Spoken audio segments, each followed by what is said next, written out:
they're going to take your guns when they're done. And all you're going to have is a federalized brigade of troops and a local SWAT team that are under them. You notice under these national emergency agreements, the SWAT team and the emergency teams are already federal and already over at the threat fusion centers. In the future, the police aren't going to be able to have guns. Don't believe me? Go read 7277. Send off to the State Department for a booklet of it.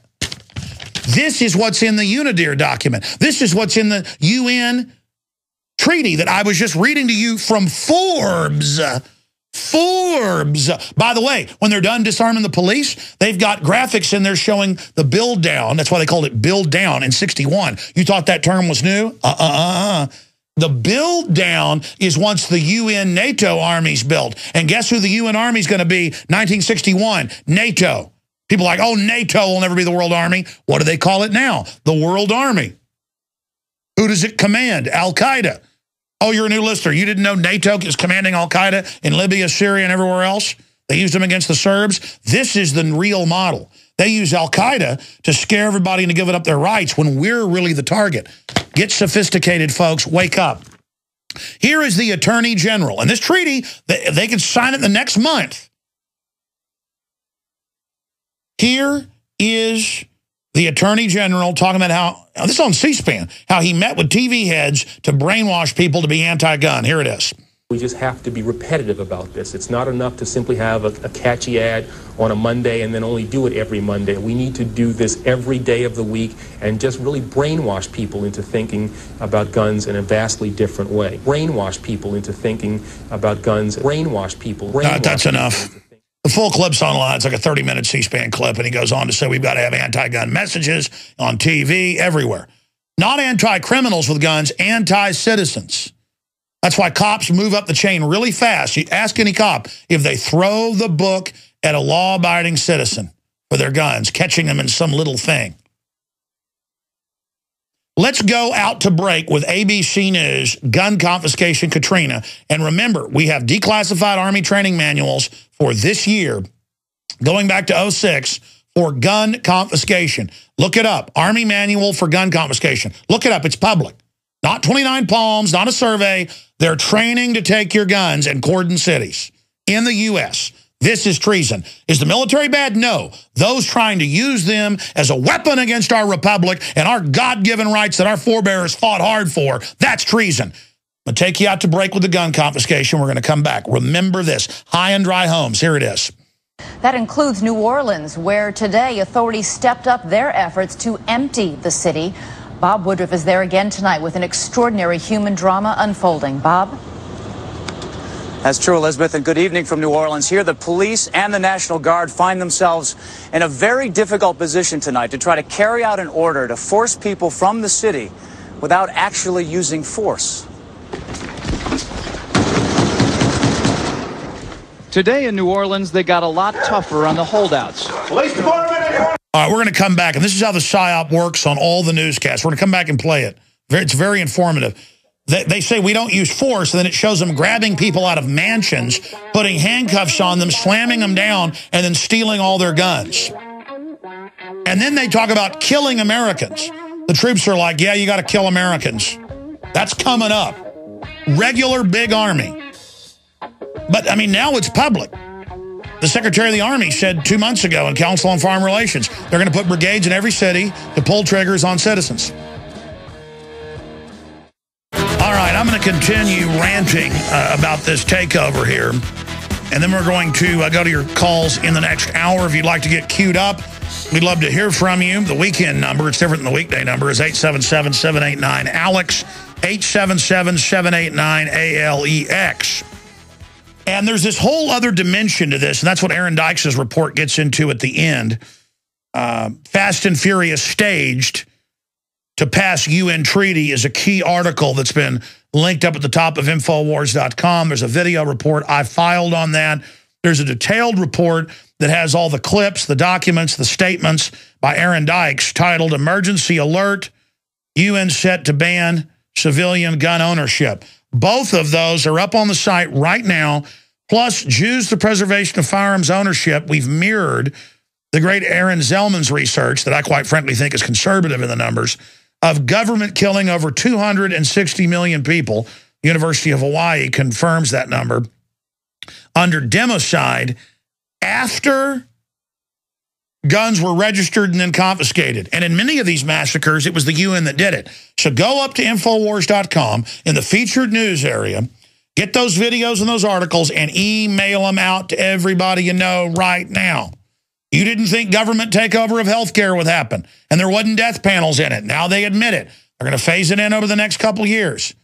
People didn't believe any of this would happen. People didn't believe when I told you 2 years ago Obama was shipping guns into Mexico and hand grenades to drug gangs so they could blame the Second Amendment and try to get a UN treaty passed so that Mexico could sue the U.S. at the UN over guns. By the way, you know they did that as part of that larger immigrant lawsuit. This is an international program to get us onto a treaty, because courts found that they didn't have any standing on executions, guns, any of it. So now when we sign this treaty, Mexico can go to the UN to try to force us to do something. See, this is what this is all about. And meanwhile, the State Department's own memorandum, which means it's U.S. policy, 7277 that I just mentioned. State Department Memorandum 7277. Notice I keep saying that. It's time to put down the remote, miss a football game or whatever's on right now. What do they have in the middle of the summer? Baseball? It's time to put down the remote, folks, or it's all going out the window. You lose the liberty, you lose the prosperity. So let's finish up this report, because when I reported for 2 weeks during Katrina, they were confiscating guns with firefighters and witnesses that were there, people didn't believe it. They kept people from going into New Orleans and getting their mothers and people out of nursing homes, and they died, including the St. Bernard Parish sheriff was ordered by the feds not to save his mother, and told the story on CBS News. Day 1, yeah, Mama, I'm coming to get you as soon as they let me. Day 2, Mama, I'm coming to get you. Day 3, he starts crying. Her cell phone goes dead. Day 5, he gets there 6 days later because the feds let him go to his mama. This is the sheriff in his county, and she was dead in there with 2 feet of water up to her stretcher. Let me tell you, my mother is in a nursing home and some buck-toothed fed. I mean, this is how pathetic we are. It's like it's North Korea. They said go out and cry for Kim Jong-il. We'd go out and do it. I mean, it's ridiculous what we've become as a country.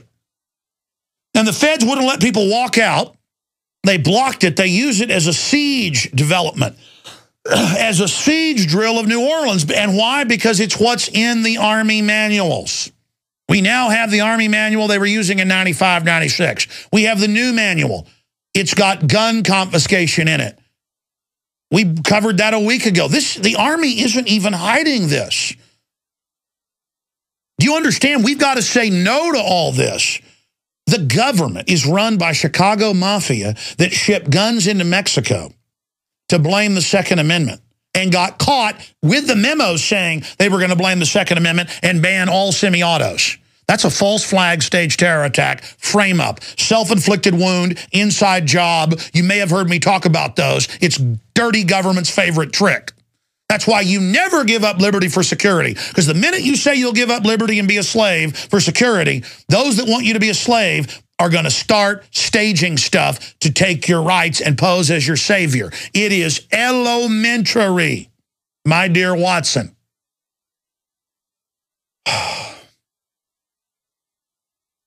And again, I just read to you from Forbes, not Alex Jones, even though we have our own detailed analysis. I just read to you where they admitted registration and banning of U.S. guns.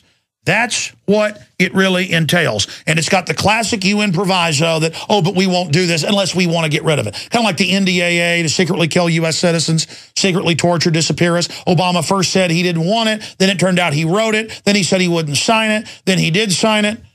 Turned out he demanded it be written because and notice Mitt Romney won't oppose him. You've got the Chicago gun-running mafia giving billions to energy companies in fraud, giving waivers to all their friends on health care and carbon taxes, open criminality at every level, Rahm Emanuel, all of this known filth, Weatherman terrorist, all of it.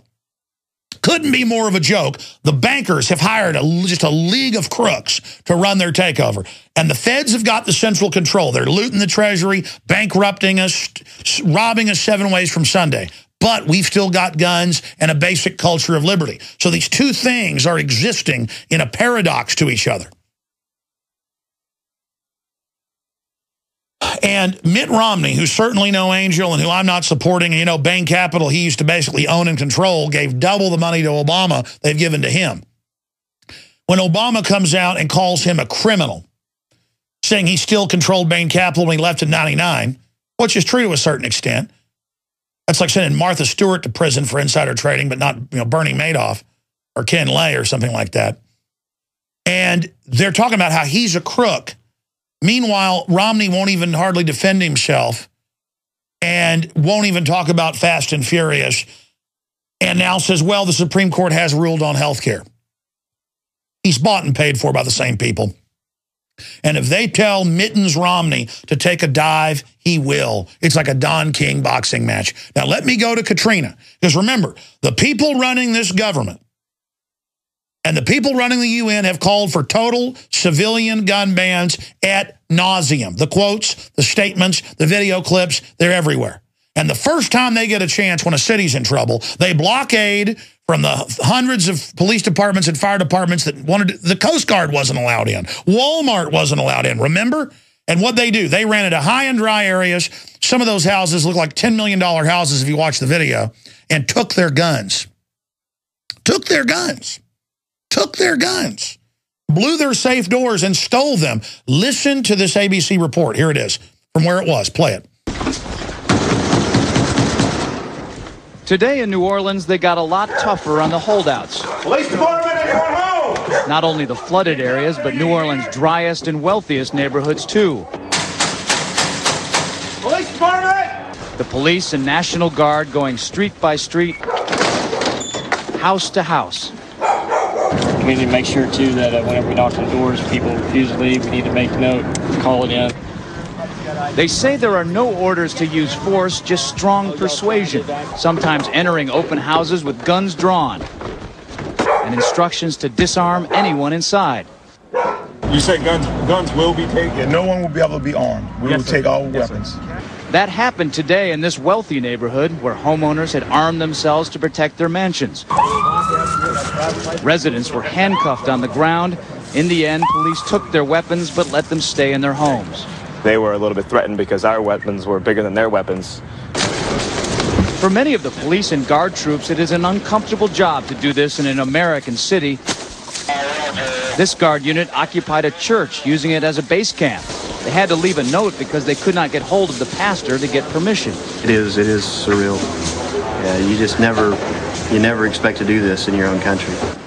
Chris Montgomery says he'd rather be in Iraq than patrolling American neighborhoods. Walking up and down these streets, you don't want to think about the stuff that you're going to have to do. Somebody pops around the corner. Be shooting in America. Yeah. Now, let's talk about what was really going on there. The police department had their communications jammed by FEMA as the storm hit. There is evidence that some criminal elements did blow levees. I've been there to investigate it myself. Wasn't the first time the feds have blown the levees. They've done it before to protect the rich areas, back in the famous flood in the 20s. And then the other cops were busy robbing Walmarts and jewelry stores and homes, and the military got into it as well. I've interviewed firefighters that were there. The military wasn't as bad as the police or the feds, but raping of women, robbing, looting. So that's what you can look for in an emergency, is the feds kicking down your door and demanding sex with your wife if you want out of the city. And the sheriff sat there while his mother died and wouldn't come save her because the feds said so. Should have clapped them all in irons. These are the people that want your guns. Make no